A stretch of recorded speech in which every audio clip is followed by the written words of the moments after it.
तो हम लोग अपने डेटा एनालिसिस के क्लासेस को आगे बढ़ा रहे। डेटा एनालिसिस हम पाइथन के थ्रू सीख रहे हैं और पाइथन में जिस लाइब्रेरी का यूज हम कर रहे हैं वो है पांडास लाइब्रेरी। तो जब कभी भी हमें पांडास के थ्रू काम करना होता है, किसी डेटा सेट से कनेक्ट करना होता है, तो हम लोग import pandas std ये लिख लेते हैं यहाँ पे, और ये हम लोगों का pandas से हमें कनेक्ट कर देता है। गूगल कोलैब में कनेक्ट होते समय आपको यहाँ पे 8-10 सेकेंड लगता है और फिर उसके बाद ये कनेक्ट हो जाता है। अब आप लोगों को एक मैंने लाइब्रेरी बताई थी जिसका नाम है सीबॉर्न, और सीबॉर्न में मैंने आपको बताया था अगर आप seaborn GitHub data set open करते तो यहाँ पे हमारे सामने बहुत सारी लाइब्रेरीज आ जाती हैं, जैसे जिसमें हम लोगों ने पेंगुइन्स, टिप्स और इस टाइप की लाइब्रेरी, टाइटैनिक, ये सब एक एक बार डिस्कस की है। टाइटैनिक में जो शिप है उसका एक्सीडेंट हुआ, सरवाइव कितने हो पाए नहीं हो पाए ये। इसके अलावा शिप है, शिप लाइब्रेरी, ये टिप्स है, सॉरी टिप्स लाइब्रेरी में भी टोटल बिल कितना हुआ, टिप कितना अमाउंट दिया गया, जेंडर क्या है, स्मोकर था नहीं था, डे टाइम साइज, ये सारा कुछ वहाँ पे डिस्कस किया गया। उसी तरह एक ये पेंगुइन है, पेंगुइन में भी यहाँ पे 3 तरीके की पेंगुइन के बारे में बताया गया है, जिसमें एडेली, गेंटू और चिन स्ट्रैप। ये एडेली, चिन स्ट्रैप और गेंटू 3 तरह की पेंगुइन है। तो ये जो डेटा कलेक्ट किया गया है ये इन 3 अलग अलग तरीके की पेंगुइन्स को का डेटा है, और वो किस आइलैंड पे पाए गए, उनकी बिल लेंथ यानी जो उनके चोंच कह सकते हैं, उनका माउथ है, उसकी लेंथ कितनी है, उसकी डेप्थ कितनी है, फ्लिपर यानी उनके पंखों की लंबाई कितनी है, उनका बॉडी मास क्या है और जेंडर क्या है। तो इस टाइप का जो डेटा सेट होता है उसमें हमें दिखता है कि बहुत सारे ऐसे कैटेगोरिकल वेरिएबल्स हैं। जैसे स्पीशीज में 3 तरह के ही का डेटा है, आइलैंड में भी 3 तरीके का ही डेटा है, मतलब 3 ही यूनिक वैल्यूज है। तो ग्रुप बाई के केस में हमें फर्स्ट ऑफ ऑल फोकस करना है कि जो हमारा कॉलम दिया गया है उस कॉलम में कितने यूनिक वैल्यूज हैं। अगर ये नंबर ऑफ यूनिक वैल्यूज काफी कम है तो इसका मतलब ये होगा कि ये एक तरीके का कैटेगोरिकल डेटा है, जहाँ पे जो रोज हैं उन्हें कैटेगराइज या क्लासीफाई किया जा सकता है। इसी तरह जेंडर में भी या तो मेल या फीमेल पेंगुइन का ही डेटा है और इसके अलावा और कोई डेटा नहीं। तो ग्रुप बाई के केस में आपको पहले तो ये मिलेगा, और दूसरा जो आपको मिलेगा वो ये है कि कोई ना कोई न्यूमेरिकल वेरिएबल जरूर होगा। जैसे आप यहाँ देख सकते हैं एक न्यूमेरिकल वेरिएबल है, यहाँ 4 न्यूमेरिकल वेरिएबल है। तो अब ग्रुप बाई क्या है, इसका क्या यूज है, वो हम इस डेटा में सीखेंगे। तो पहले तो इसके रॉ पे चले जाते, इसको कॉपी कर लेते, और कॉपी करने के बाद यहाँ डीएफ बना लेते हैं, और जो हमारा डेटा फाइल का यूआरएल है वो यहाँ पे पेस्ट कर देते हैं, और इस तरीके से हमारा डेटा बन जाएगा। यहाँ df.sample अगर हम लिखते हैं तो कोई भी रैंडम 5 हमें सैंपल मिल जाएंगे। अगर हम यहाँ 5 लिख देते तो हम ऐसे लिख देते तो 5, इससे हमें पता लगेगा अडेली, चिन स्ट्रैप और गेंटू नाम से 3 पेंगुइन हैं। सबसे पहले हम देखते हैं कि टोटल कितने पेंगुइन्स का ये डेटा है। तो हम अगर यहाँ पे df.shape प्रॉपर्टी लिखते हैं तो इससे हमें पता लगता है कि 344 रोज हैं यहाँ पे, यानी 344 पेंगुइन्स का ये डेटा है। फिर हम df.info लिखते हैं तो इससे हमें ये पता लगता है कि इन 344 रोज में हर कॉलम में कितनी कितनी मिसिंग वैल्यू है। तो आप देख सकते हैं 344 सब में है। जेंडर में 333 है, यानी जेंडर में 11 ऐसी पेंगुइन है जिनका जेंडर आइडेंटिफाई नहीं किया जा सकता या उनकी डिटेल हमें नहीं पता है। बिल लेंथ में भी 2 नहीं पता है, और बॉडी मास में भी 2 नहीं पता है। तो यहाँ पे एक तरीका हम यूज कर सकते हैं कि df is equal to df dot drop na। ये जो ड्रॉप na मेथड होता है ये भी हैंडल करने के लिए होता है मिसिंग वैल्यूज को, जो हम लोगों ने लास्ट चैप्टर में भी पढ़ा था। तो मिसिंग वैल्यूज को हैंडल करने के लिए हम, अगर हमें यहाँ दिख रहा है 344 टोटल वैल्यूज हैं, 333 मिनिमम वैल्यूज हैं, तो अगर हम 11 वैल्यूज को ड्रॉप कर दें तो इसका मतलब हमारे पास अब 333 पेंगुइन्स का ऐसा डेटा होगा जिसमें कुछ भी मिसिंग नहीं है। ठीक है, तो यहाँ पे आप देख सकते हैं 333 ऐसी पेंगुइन्स का डेटा है जिसमें कुछ भी मिसिंग नहीं है, इनकी सारी वैल्यूज जो है वो अवेलेबल है। तो ये हमने ड्रॉप कर लिया। अभी तक हमने सिर्फ पेंगुइन्स का डेटा को रीड किया है, और अब अगर हम हेड लगाते हैं या जो भी करते हैं तो आप देखेंगे सारी अवेलेबल वैल्यूज अब हमें मिल गई। अब मैं आपको 2 एक्सेल फाइल बना के दिखाता हूँ।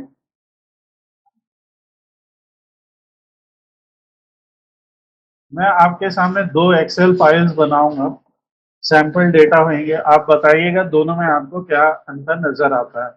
जैसे मान लीजिए मैं यहाँ पे लिखता हूँ कंट्री और यहाँ पे लिखता हूँ मान लीजिए सेल्स। हमारी कंट्री, हमारी मान लीजिए एक कंपनी है, उस कंपनी के बहुत सारे ऑफिसेज हैं अलग अलग कंट्रीज में, और कुछ सेल हो रही है।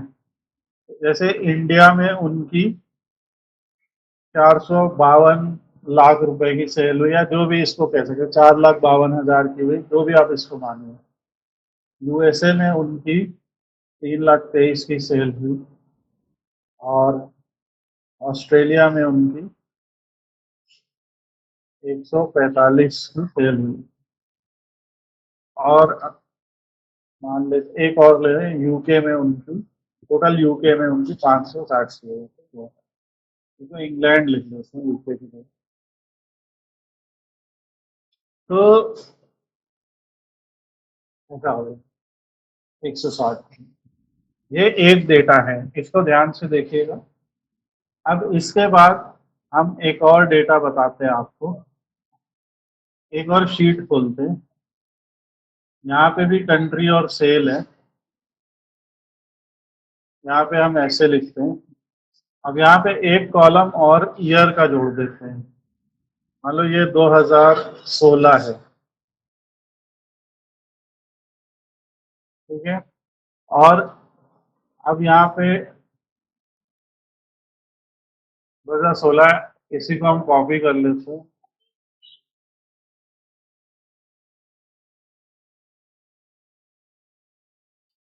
तो इसी से टर्म में ऐसा हमने कुछ कर दिया, वो माइनस को बाद में सही कर लेंगे। ये सारा 2017 का डेटा है। ये सिर्फ मैं आपको पहले समझाने की कोशिश कर रहा हूँ, और बाकी आप जो है, आपसे भी एक सवाल पूछूंगा तब आप जवाब दीजिएगा। ऐसा कुछ है, ठीक है। चलो माइनस को इग्नोर कर दो। अब ये एक डेटा है और ये एक डेटा है। इन दोनों डेटा में देखिए एक बुनियादी डिफरेंस ये है कि यहाँ पे एक कंट्री के लिए एक सेल्स का रिकॉर्ड है, और यहाँ पे देखिए एक कंट्री के लिए 3-3 सेल्स के रिकॉर्ड है। पहली बात, ये डिफरेंस समझ में आ रहा है आपके? Yes sir. राइट। अब यहाँ पे ऐसा हुआ, तो अगर मैं इस डेटा में कहता हूँ, ठीक है, आपसे पूछता हूँ इंडिया की सेल कितनी हुई, तो आप क्या जवाब देंगे? What will be your answer? इस डेटा को सिर्फ देखना, वो वाला भूल जाओ। मैं पूछता हूँ इंडिया की कितनी सेल हुई, क्या आंसर है?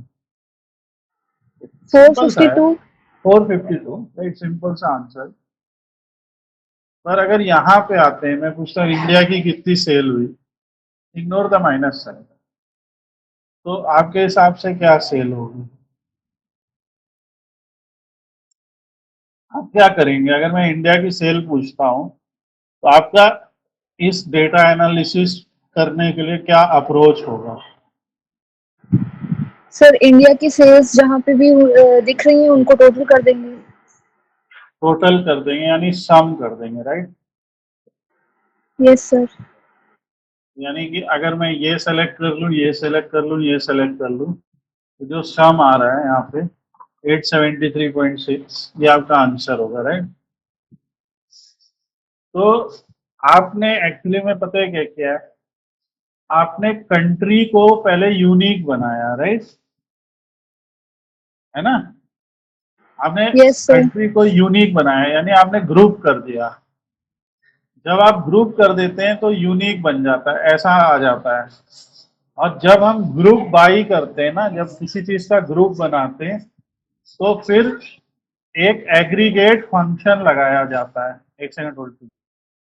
जब भी हम ग्रुप करते हैं ना डेटा को, तो ग्रुप करने में हम एक एक का जवाब नहीं दे सकते, राइट? क्योंकि हमने तो ग्रुप कर दिया है। तो जब ग्रुप करते हैं, तो जो न्यूमेरिकल वैल्यू होती है उसका एग्रीगेट बताया जाता है। Okay, aggregate. अब ये एग्रीगेट क्या होता है? एग्रीगेट होता है,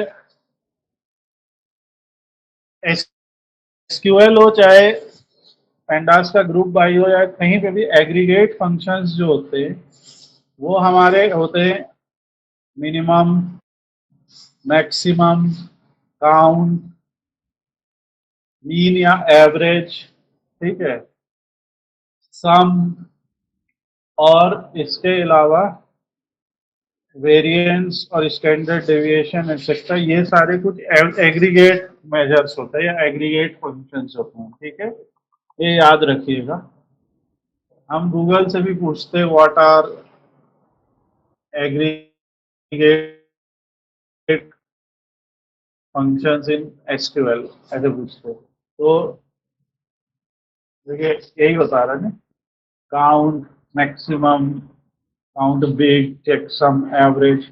अलग अलग प्रोग्रामिंग लैंग्वेजेस में ये अलग अलग हो सकते हैं। अगर आप W3 स्कूल पे जाते हैं तो आपको यहाँ पे ये 5 बुनियादी दिखते हैं एसक्यूएल में: मिनिमम, मैक्सिमम, काउंट, सम, एवरेज। ओके, ये याद रहेगा आप लोग को। एग्रीगेट क्या होता है? जो मल्टीपल चीजों पे अप्लाई हो रहा हो। अब देखिए, मैक्सिमम या मिनिमम, ऐसा तो है, यहाँ पे आप मैक्सिमम या मिनिमम बता सकते हैं। इंडिया की मैक्सिमम सेल किस ईयर में हुई, ऐसा कुछ यहाँ पे तो बता नहीं सकते, एक ही सेल हुई। पर यहाँ बता सकते हैं इंडिया की मैक्सिमम सेल किस ईयर में हुई। तो आप देखेंगे, अच्छा 2016 में 452 हुई, 17 में 6.5 हुई, 2018 में हुई। तो आप कहेंगे इंडिया की मैक्सिमम सेल 2016 में हुई, राइट? तो ये मिनिमम, मैक्सिमम, सम, एवरेज। अब जैसे पूछा जाए कि सभी ईयर ईयर वाइज देखें तो इंडिया की कितनी एवरेज सेल है, तो आप क्या करेंगे, ये प्लस ये करेंगे, और ये जो अमाउंट आया इसको 3 से डिवाइड कर देंगे, वो एवरेज होगी। 3 से क्यों किया? क्योंकि यूनिक ईयर कितने हैं? 3 है। इंडिया का नाम भी 3 ही बार आया है, राइट? तो ये ग्रुप बाई का काम है। ग्रुप बाई वहां पे यूज होता है जहां पे पहली चीज तो डेटा में कॉलम में ऐसे रिपीट हो रहे हो वैल्यूज, यानी कैटेगराइज किया गया हो, और फिर वहां पे ग्रुप बाई लगा देते हैं। एक फंक्शन हमने, एक मेथड बेसिकली हमने सिखाया था पांडास का, जिसमें आप एक कॉलम में कितनी बार कौन कौन सी वैल्यू रिपीट हुई है वो पता कर सकते हैं। तो आप जैसे लिखे df डॉट स्पीशीज, या ऐसे भी स्पीशीज को सेलेक्ट कर सकते हैं, और डॉट वैल्यू अंडरस्कोर काउंट्स। तो ये हमें साफ साफ बता देता है कितनी कितनी बार क्या रिपीट हुआ है। यानी कि डेली टोटल 146 है हमारे पास, गेन टू 119 है, चीन स्टेप 68 है। तो ये याद रखिएगा। ओके, तो ये हो गया कि इससे हमें पता चल गया। अब मेरा एक और सवाल है, पेंगुइन को भूल जाते हैं। आप लोगों ने डॉग सभी ने देखे हैं राइट, गली मोहल्लों में भी हम लोग के टहलते रहते हैं। जो इंडिया में जो डॉग दिखाई देते हैं, ठीक है, जो हमें गली वाले गलेरियन डॉग दिखते हैं, क्या सबका साइज सेम होता है?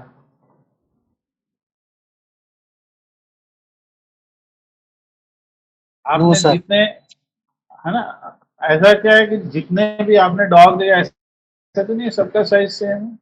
उसमें बड़े छोटे हर तरीके के डॉग्स हैं राइट। यानी कि, और अगर आपने जैसे क्या किया कि अगर 146 डॉग्स का सैंपल लिया, सैंपल मीन्स ऐसे ही आप जा रहे हैं, एक रिसर्च कर रहे हैं, आपने एक डॉग को वहां पे पकड़ा, उसकी लेंथ नापी, विड्थ नापी, उसका वेट नापा, उसका जेंडर एक डेटा में कलेक्ट कर लिया। तो ऐसे आप जो है, अगर 150 डॉग्स का निकालोगे तो ऐसा तो है नहीं कि 150 के 150 का सेम आने वाला है, सारे उसके पैरामीटर्स। तो ये भी वही है कि अगर पेंगुइन एडेली टाइप की है, पेंगुइन 3 तरीके की है, अगर पेंगुइन एडेली टाइप की है तो उसकी बिल लेंथ क्या होगी, बिल डेप्थ क्या होगी, तो उसका एक एवरेज है। तो इसके लिए यहाँ पे एक तरीका भी होता है, जैसे अगर हमें दो न्यूमेरिकल वैल्यू दी गई है तो आप एक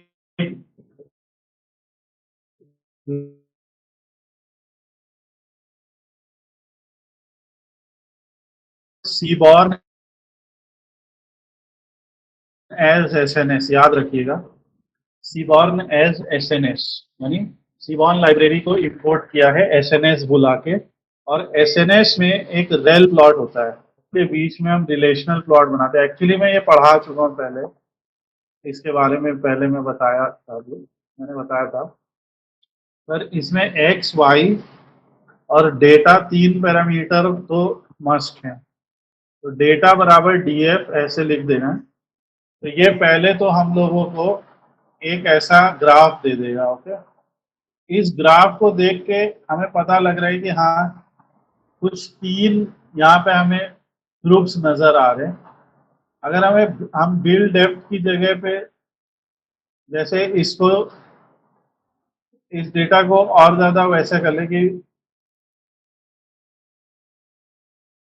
यहाँ पे मान लीजिए क्लिपर लेंथ ले लें, हम अलग अलग वेरिएबल के बीच में निकाल सकते हैं। तो यहाँ पे भी हमको नजर आएगा कि कुछ ग्रुप्स जरूर बन रहे हैं। तो चाहे आप बिल लेंथ ले लीजिए, चाहे फ्लिपर लेंथ ले लीजिए, आपकी चॉइस है। तो इनके बीच में आप ऐसे ग्रुप बना सकते हैं।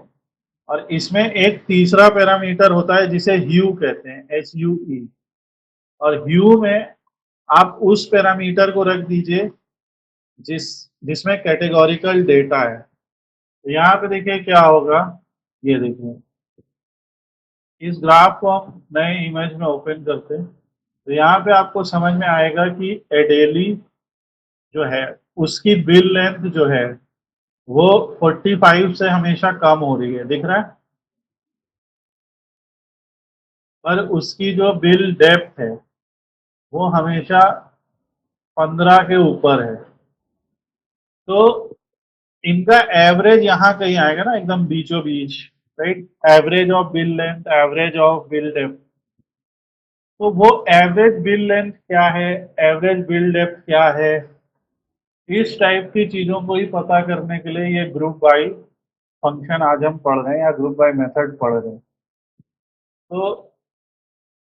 तो हमने देखिए कैसे लिखा है, एक ग्रुप बना लिया, G इज इक्वल टू, एक ग्रुप है और इसे बना लिया df dot group by.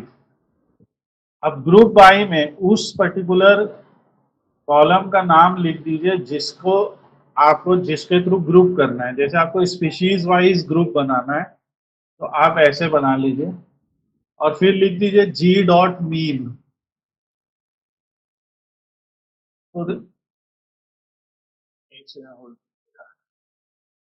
Okay, यहाँ पे एक हमारे पास एक वेरिएबल है ये आइलैंड करके और ये जेंडर। तो हम लोग एक सिंपल सा केस और करते ट्राई करते कि डीएफ में से पहले हम, जैसा कि हमने पता किया, तो ये सिर्फ न्यूमेरिकल वैल्यू को ही, न्यूमेरिकल वैल्यू का ही मीन या उसका एवरेज बता सकता। तो यहाँ पे हम ड्रॉप कर देते इसमें से वो दो कॉलम जो नॉन न्यूमेरिकल है। तो हमारे जो नॉन न्यूमेरिकल कॉलम है, एक है आइलैंड और दूसरा नॉन न्यूमेरिकल कॉलम है हमारा जेंडर का। उसकी स्पेलिंग हम कॉपी कर लेंगे। यहाँ पे आपको केस सेंसिटिव भी याद रखना है। और यहाँ पे हम लिखेंगे axis is equal to columns. तो पहला हम काम करेंगे कि df1 is equal to df dot drop कर देंगे ये। इसका मतलब ये हो रहा है कि हम जो है df1 नाम का एक डेटा फ्रेम बना रहे हैं जिसमें हम आइलैंड और जेंडर जो सेक्स नाम से कॉलम है इसे कॉलम से ड्रॉप कर रहे हैं। इस तरीके से df1 हमारा ये बन जाएगा। यहाँ पे सिर्फ एक स्पीशीज रह जाएगा, यानी एक ऐसा कॉलम जिसको हम ग्रुप बाई में डालेंगे और बाकी जो चार कॉलम हैं चारों के चारों न्यूमेरिकल। फिर इसके बाद हम एक कोड और यहाँ पे ऐड करते हैं और इस कोड में हम क्या करेंगे, df1 dot group by species कर देंगे। इसे जी बुला लीजिए, इसे आप कुछ भी एक वेरिएबल बना लीजिए। तो इस लाइन में क्या हो रहा है, जैसे अभी आप में से किसी एक ने जवाब दिया था कि हम इंडिया को सम कर देंगे। तो एक तरह से आप इंडिया को एक बार सेलेक्ट करेंगे और जितनी बार उसका सेल आया होगा वो सम कर देंगे। तो उसी तरीके से df1 dot group by species में भी ये होगा कि स्पीशीज का नाम एक ही बार आएगा और उसको ऐसे ग्रुप बन जाएगा। फिर जब आप जी डॉट मीन दबाएंगे तो अब क्योंकि हमारे पास कोई भी नॉन न्यूमेरिकल वैल्यू नहीं है, तो ये देखिए ये आंसर आ गया। अब इसका मतलब क्या है, what can we understand from this. यहाँ पे देखिए क्या हो रहा है, एडेली जो है उसकी बिल लेंथ जो है उसका एवरेज 38 है। ये चीज समझ पा रहे कि नहीं आप लोग। तो अगर इस ग्राफ में देखें, एडेली का देखिए 35 है, ये 40 है, 38 कहीं यहाँ आ रहा है, राइट। यहाँ से देखते हैं तो बिल लेंथ का जो एवरेज है वो यहाँ कहीं आ रहा है 38 के करीब। ये एक लाइन बन रही है, राइट। और उसी तरीके से बिल डेप्थ का जो एवरेज है वो 18 है, ठीक है। तो यहाँ कहीं है 18 के आसपास। यानी अगर यहाँ और 38 की एक लाइन जोड़ेंगे तो एक जहाँ पे मेरा माउस है अभी, अगर आपको दिख रहा है, ये देखिए, ठीक है, इस जगह कहीं पे इनका एक सेंट्रॉइड बनेगा। ये चीज समझ पा रहे हैं आप।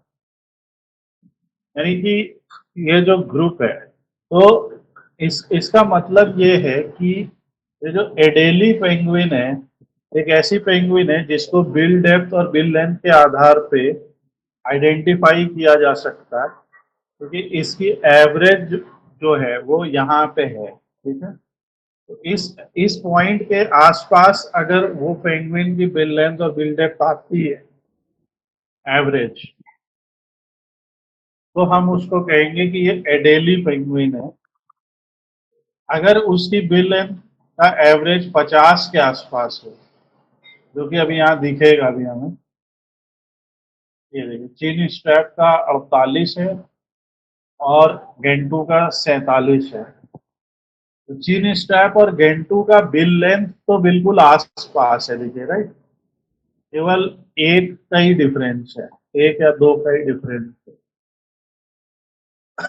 मगर इनके बिल डेप्थ में अच्छा खासा डिफरेंस है। उसी जगह चीन स्टैप और एडेली की बिल्ड है पास पास से, मगर इनकी बिल्ड लेंथ में अच्छा खासा डिफरेंस है। तो इस बात से सीधा ये कंक्लूजन निकलता है कि जब हम ऑब्जेक्ट्स की पैरामीटर्स के एनालिसिस करते हैं तो इसीलिए हम हमेशा दो पैरामीटर ले लेते हैं। एक पैरामीटर से बताना मुश्किल हो जाएगा क्योंकि बहुत सारे चीन स्ट्रैप का जो लेंथ है वो बहुत सारे गेंटू की लेंथ के बराबर है, मगर उनकी डेप्थ अलग है। आप देखिए हरे वाले पेंगुइन की जो डेप्थ है वो बहुत कम है, राइट? देखो, एज कंपेयर टू ऑरेंज वाले penguins, right? Are you able to get this concept? Yes sir. Right. So जब भी आप एनालाइज करते हैं ऑब्जेक्ट्स को, अब ये कोई भी चीज हो सकते है, तो कोई भी दो न्यूमेरिकल वेरिएबल हो सकते हैं जो किसी ऑब्जेक्ट की प्रॉपर्टी है। जैसे आप लोग भी, आप लोगों की भी बहुत सारे प्रॉपर्टीज है, राइट? आपकी हाइट और आपका वेट, और आप कितनी लैंग्वेजेस जानते हैं, आप कितनी प्रोग्रामिंग लैंग्वेजेस जानते हैं, आपकी हाईएस्ट क्वालिफिकेशन कितनी है, ठीक है, आप लोगों ने कौन कौन से कोर्सेज कर रखे हैं, बहुत सारे आपकी प्रॉपर्टीज। तो कंपनी अगर इंटरव्यू लेती है या कंपनी एक जॉब निकालती है, उसमें आप सब अप्लाई करते हैं, तो कंपनी किन लोगों को ज्यादा सेलेक्ट करती है? जिसको ज्यादा, पहली चीज तो वो होती है कि जो प्रोग्रामिंग लैंग्वेज की जॉब है वो। दूसरा ये भी होता है कि जिसकी स्किल सेट ज्यादा है, राइट, जिसकी स्किल ज्यादा है। तो हर जगह ये एनालिसिस लगती है। तो जब वो भी एनालिसिस लगाएंगे उसमें भी पैरामीटर्स होंगे कि लाइक इंटरव्यू का स्कोर इधर लगा लिया और उनका जो है एग्जाम स्कोर इधर लगा लिया। तो इंटरव्यू का स्कोर और एग्जाम के स्कोर के बीच पे बहुत सारे कैंडिडेट होंगे जिन्होंने एग्जाम में अच्छा किया होगा, इंटरव्यू में खराब किया होगा। बहुत सारे कैंडिडेट होंगे जिन्होंने इंटरव्यू, आप समझ पा रहे हैं, एक ग्राफ जैसे अगर बना रहे हैं हम, मान लीजिए सब जगह ये अप्लाई होता है। तो यही कंसेप्ट है जिसके थ्रू हम सिलेक्शन ऑफ ऑब्जेक्ट्स करते हैं। या तो मान लो ये इंटरव्यू स्कोर है, इसको IS बोल देते हैं, इंटरव्यू स्कोर, और ये एग्जाम स्कोर है, ES बोल देते हैं। तो आपको भी पता है बहुत सारे कुछ कई बच्चे होंगे जिनका इंटरव्यू और एग्जाम स्कोर दोनों खराब गया होगा, राइट? बहुत सारे बच्चे आपके इस जगह पे होंगे, इस ग्रुप में, कुछ इसमें होंगे, इसको हम अलग कलर कर देते हैं, कुछ इसमें होंगे, इसको हम अलग कलर कर देते हैं, कुछ बच्चे इस ग्रुप में होंगे, पर्पल वाले में। ये वो बच्चे होंगे जिनका इंटरव्यू स्कोर और एग्जाम स्कोर दोनों ही अच्छा गया होगा। आप किसे सबसे ज्यादा सेलेक्ट करेंगे, पर्पल, ब्लू, ऑरेंज या ब्लैक? बताइए। ये ठीक वैसे ही ग्रुप है, मान सी लो 150 पर्पल। बच्चों से पर्पल, राइट? क्योंकि आपका क्राइटेरिया ये तो कुछ वैसा ही कंसेप्ट तो यहाँ भी बन रहा है नहीं। तो आप एक क्राइटेरिया सेट कर देते ना कि एक एवरेज या एक मिनिमम लगा देते, राइट, कि आपका इंटरव्यू स्कोर मिनिमम इतना होना चाहिए। ये लोग कौन होंगे, देखो ऐसा कुछ बनेगा नहीं कि आपका इंटरव्यू स्कोर मिनिमम इतना होना चाहिए और एग्जाम स्कोर मिनिमम इतना होना चाहिए, तभी आपने क्वालिफाई किया है। समझ पा रहे बात? तो वो मीन कैसे पता या मिनिमम कैसे पता लगे? बस जी डॉट मीन लिखा हुआ है, इसकी जगह जी डॉट मीन कर दीजिए, तो आपको पता चल जाएगा कि हर स्पीशीज की मिनिमम बॉडी मास कितना। देखो इसका 2800 है, इसका 2700 है, इसका 3900 है। जिससे पता लगता है कि गेंटू सबसे भारी पेंगुइन में से एक है, इसका एवरेज मास 5000 है। इसी तरह मैक्स हो जाता है कि रेंज का सिर्फ मिनिमम नहीं होता है, मैक्सिमम भी होता है। तो वो है, यहाँ देखिए इसका 6300 तक चला जाता है। तो ये हमारा ग्रुप बाई फंक्शन है या ग्रुप बाय मेथड है, और इस तरीके से हम लोग किसी भी ग्रुप का डेटा एनालाइज कर सकते हैं। अब इसमें इस ग्रुप बाय फंक्शन का या मेथड का यूज एक और चीज के लिए होता है, to get to filter data of that group. अब इसी में से कोई कह दे कि ये जो डेटा सेट है, ये डेटा सेट तो पूरे के पूरे पेंगुइन्स का डेटा सेट है, सभी पेंगुइन्स यहाँ पे आ गए हैं। तो अगर आप लिख दे जी डॉट गेट ग्रुप, और यहाँ पे गेट ग्रुप में एक पेंगुइन का नाम लिख दें डेली, तो इससे क्या होगा, ध्यान से देखिएगा, इससे पूरा का पूरा डेटा फ्रेम फिल्टर हो गया। और ये एसक्यूएल के टर्म्स में ऐसा हो गया, सेलेक्ट ऑल लिख देता हूं मैं, वैसे स्टार लिखा जाता है, select all from penguins where species is equal to a daily.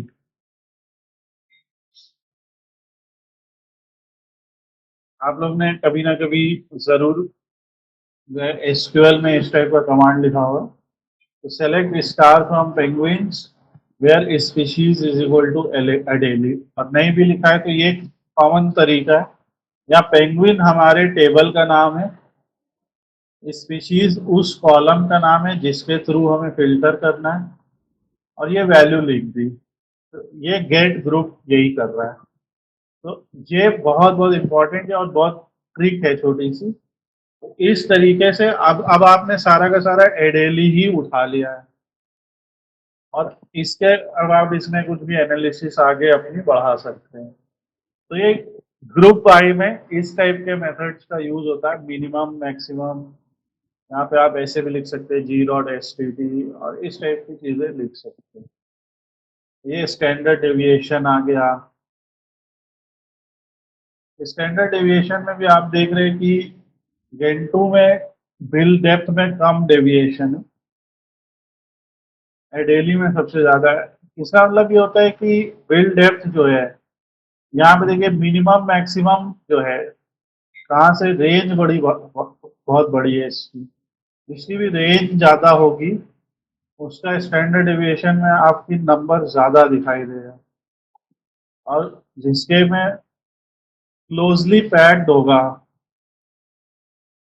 सारे के सारे गुच्छे या सारे के सारे पॉइंट्स आपस में एक दूसरे के क्लोज होंगे, करीब होंगे, उसका जो स्टैंडर्ड डेविएशन है वो कम होगा। तो ये दिखाता है कि सारे के सारे वैल्यूज आसपास हैं, जितना कम उतना आसपास, मतलब उनकी रेंज में उतनी ज्यादा, रेंज में उतना ज्यादा वेरिएंस नहीं है, बेसिकली वेरी नहीं करती रेंज।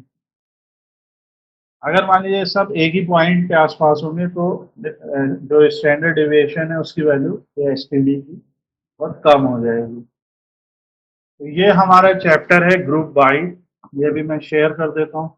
अभी आज हम लोग एक और चैप्टर पढ़ेंगे, वो नेक्स्ट क्लास है हमारी।